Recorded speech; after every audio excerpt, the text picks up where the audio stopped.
Nakakatuwang isipin yung ating pagninilayan ngayon, yung ebanghelyo. Imagine, si Lord nagpakita sa kanila. Pwede mo bang imagine ito at this moment, at this moment, and kumbaga in our setting today, in an ordinary day, in an ordinary person, not Jesus. But imagine your situation, kaya siguro sila natakot, nagulat, namangha sa hindi makapaniwalang pangyari.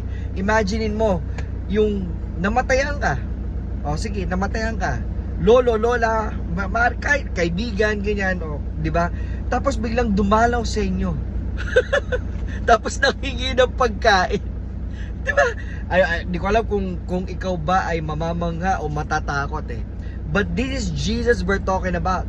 This is Jesus that the God, the Son of God, rose from the dead after the third day.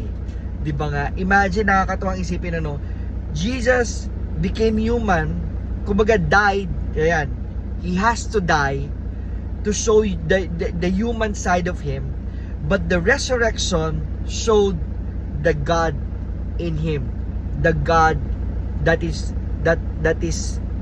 who he is, di ba? Siya talaga ang Diyos. Mga kapatid, ang gusto kong tukunan ng pansin dito yung binanggit ng Panginoon, peace be with you. Actually, intro lang yung kanina. Pero gusto kong pagnilayan natin yung peace be with you. Diba? Kumbaga nagulat sila siguro. Nagulantang or whatsoever. Peace be with you yung unang banggit ng Panginoon sa kanila. Hindi yung, nasaan kayo nung ako'y naghihirap? Nasa kayo nung ako'y hinuli? Nasa kayo nung ako'y nililibing? Hindi, walang sumbat eh. Pero nandun yung kapayapaan. Bakit? Kasi alam ng Panginoon yung kanilang nararamdamang, I don't know, maybe guilt, maybe fear, maybe shame, maybe, doubt, di ba? But Jesus said to them, when Jesus met them, peace be with you. Mga kapatid, ikaw ba, kailangan mo ng kapayapaan ngayon sa iyong puso? Kasi binibigay ni Lord sa iyo ngayon yan. Hindi ko alam kung anong bumabagabag sa iyo, ang lalim, anong bumabagabag, di ba? Hindi ko alam kung anong bumabagabag, gumugulo sa iyong isipan, sa iyong puso. Ngayon, sinasabi sa iyo ng Panginoon, peace be with you. Tatanggapin mo ba yung kapayapaan na binibigay sa iyo ng Panginoon ngayon? At hayaan mo bang mamutawi yan sa iyong buhay, sa iyong muka, na ikaw ay, meron kang pag-aalala, meron kang mga inaalala, pero hinahayaan mong mamutawi ang kapayapaan na ibinibigay sa iyo ng Panginoon. Hindi ko pa nakakausap tong isang taong to, pero hindi ko na rin babagitin yung pangalan niya. Naikwento lang sa akin kagabi, alam mo, meron siyang pag-aalala na tungkol sa trabaho niya, kaya hindi siya makakapag-serve do sa retreat.